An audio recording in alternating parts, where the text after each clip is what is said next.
G'day guys, welcome to the first inaugural episode of the Burnt End.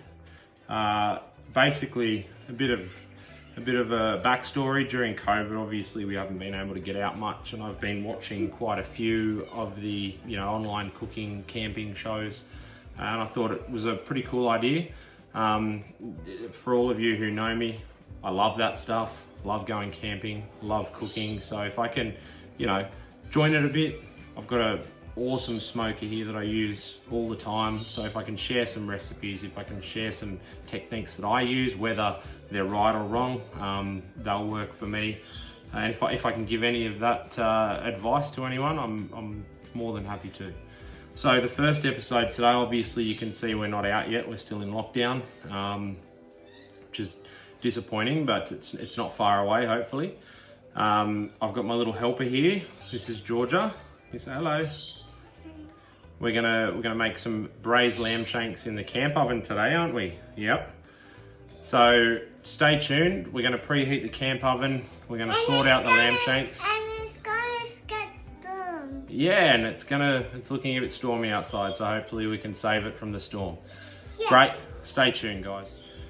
First thing we've got 5 decent sized lamb shanks. I usually buy these from the butcher, depending on where I am at the time. My lovely wife's managed to get these ones for me today.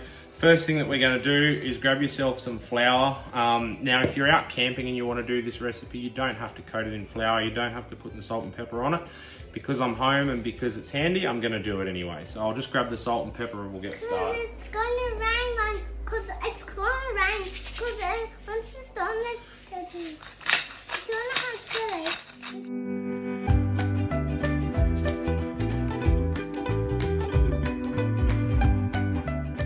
You can use as much as you want, really. A couple of handfuls is usually enough for me. Just give it a bit of a mix. And then what we'll do, we'll get the lamb shanks, we'll dip it in, we'll give them a coat. So I'll do these and I'll show you how it looks afterwards.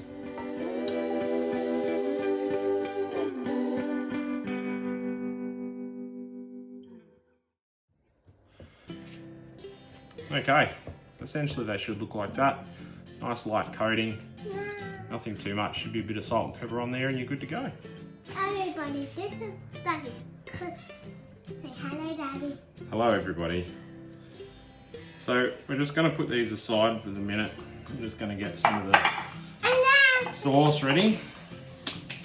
So what we're going to do is, watch out, Georgia. I'm just going to give this a...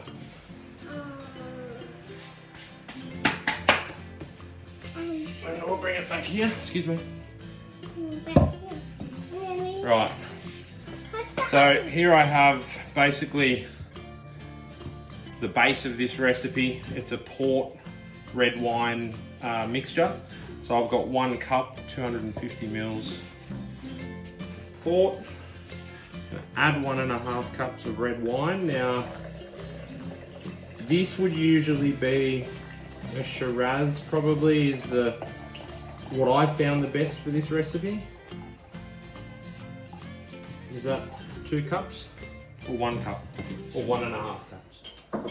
It's 3 cup. Oh, okay, good girl. Yeah. Next. You very good at I'm just gonna chop up some garlic. Yeah, I love garlic. Georgia loves garlic. Because I love garlic, everyone.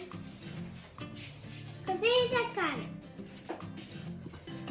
Looks like we're not using that one anymore.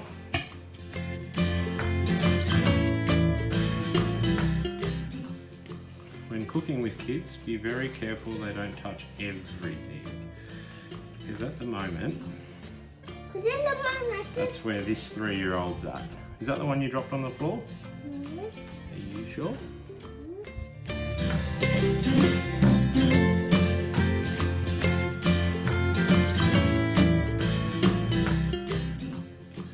Now I'm going to chop this up pretty roughly.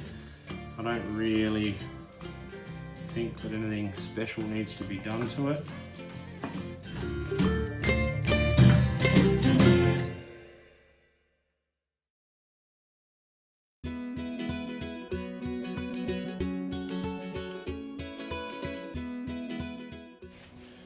Then I'm going to grab some rosemary twigs.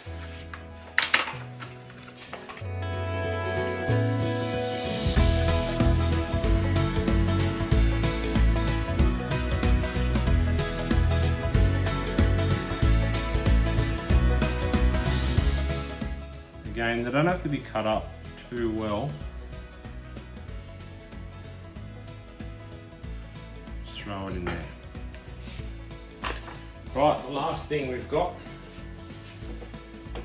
is some beef or lamb stock. It doesn't really matter which one. And then we're cutting some onions. The best part about lamb shanks is you can sort of put whatever you want in them, really. Ooh, did I find one that's going to fit it all? Just. The best thing about these lamb shanks, you can sort of put anything you want in them. So what I'm going to do is when I put them in, I'm going to throw some carrots in there, maybe some celery, just to give it a bit of nutrition, I guess, rather than just having meat. And what we're going to do is we're actually going to make jacket potatoes on the coals that we're using for the camp oven. Once we've done that, put them in, chop them off at the top. We'll dig out everything. We'll mash it all up. We'll use the reduction that happens with this that should be nice and thick and chunky by then, and we'll fill it in the potato jackets and make it look pretty cool for you guys. So anyway, next step, we'll get outside and heat up and start cooking.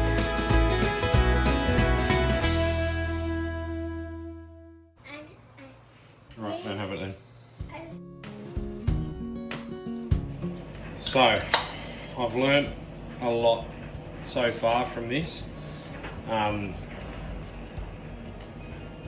The first thing that I've learnt is probably the fact that I was very underprepared for this, and I've learned a lot, which will definitely be helpful going forward. I've run out of fire lighters. There's all sorts of issues going on that I don't have an answer for. I should have just been more prepared, but it's definitely a good learning lesson. So what I've decided to do is I'm still going to cook it in the camp oven, probably a little bit redundant, but essentially I'll use the camp oven as a pot. I'll put it in the smoker, so we get to use all of the utensils that I usually use, I guess, and combine them all into one. So at the moment, I'll take you for a walk. It's actually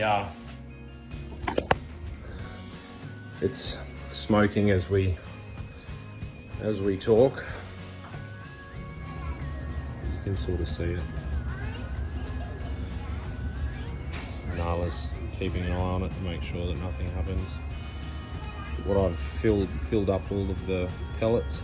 I'll cook it on the pellet side. We'll see how it goes. So I've set it to 150. It should be enough just to sear these off. In with our oil. Just enough to coat the bottom will do.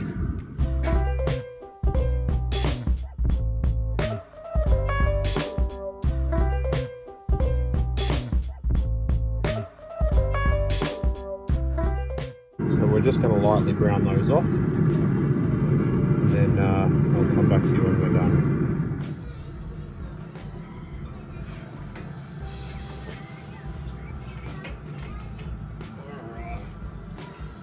So we've browned them off a bit, and I've thrown the vegetables in there just to give them a bit of a head start.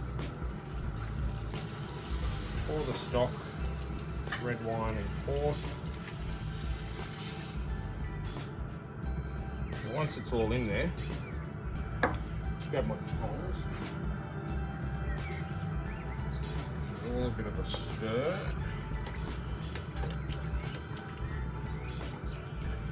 What we'll do, this is quite a big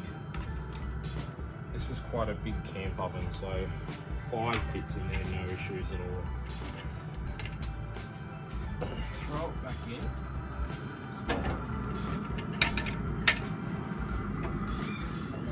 Now we'll check that every maybe half an hour just to make sure that it's going well. We might have to turn them over every now and again, but other than that, this is pretty self-sustained for the next 4 hours or so. So I'll see you again in a couple of hours. You know, just to add a bit of annoyance to what's going to be hopefully the infamous first episode. It has started to rain. We were expecting storms, so it's not really a surprise, but hopefully we can still come through with the goods. Alright guys, we're probably about 4 hours in. Lamb's looking really good. I'll take you out and show you how that's going shortly. But before I do, I just thought I'd let you know how we're going to do the potato. So essentially, get a nice big potato. I just put a bit of a cross cut in it for no other reason than it won't explode. Then I get just a teaspoon with some butter. Bang in some salt and pepper.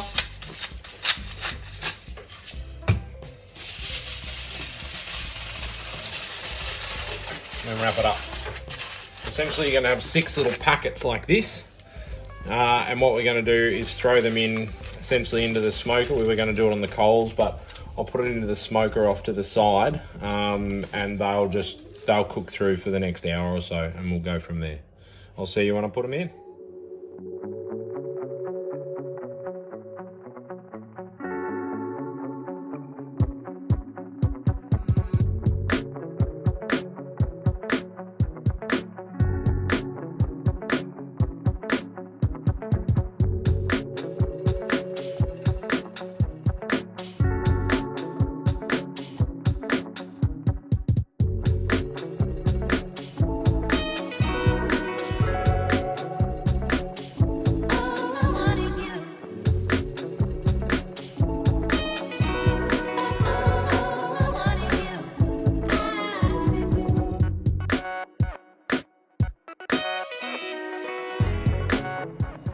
Alright guys, so I've got it off. You can see it just over there. It's just resting on the stove at the moment. I've started to make my little potato boats now.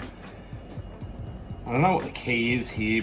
I guess some of the issues that I've seen with it at the moment are the fact that the potatoes are either too soft or too hard.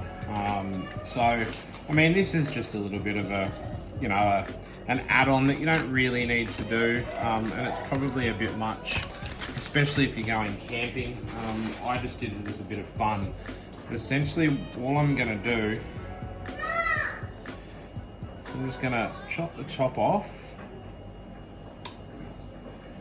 That'll give me a surface. I'll run the knife around the inside, just enough so the spoon's got an edge that it stops digging at. What I'll do is I'll just grab the potato like so and just scoop the middle of it out like so. It's a cool one for the kids too. I mean, you know, they get to eat out of the little potato bite. And you can, like, I mean, when I was a kid, you could put anything in these, right? Like you can have bacon and eggs in there. You can do all sorts of fun stuff with it. But what you'll get at the end, and you can take as much out as you want. I've sort of taken an edge off there, but what you'll get at the end is essentially, ooh, it is still very warm, just a little boat. We'll see how we go. So out of all that, we got 4 potatoes out of the 6 that we essentially could have had. So it's just another thing that I've managed to cock up a bit. So with the rest of it, nice generous serving of butter, because, you know, don't worry about your health. A dash of milk in there. You only need a dash, and then with, you know, mash it up. Doesn't need to be perfect. You're just gonna essentially have it on the side as you would any other mashed potato. It makes it a bit difficult because there are still skins in there, so it's more of a crushed.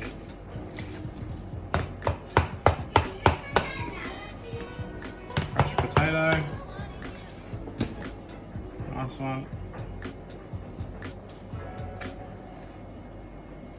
Now for serving up.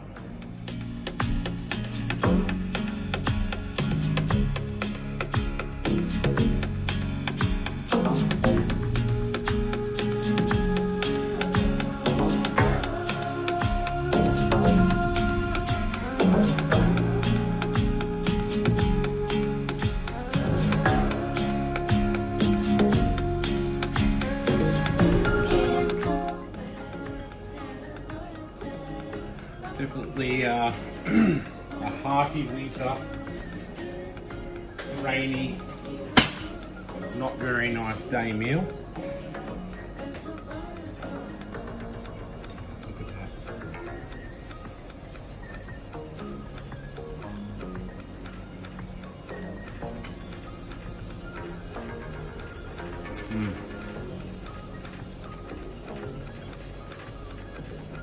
That was about 6 hours in there. It's got quite a nice pink from the smoker, and it's super tender, like it's just fall apart.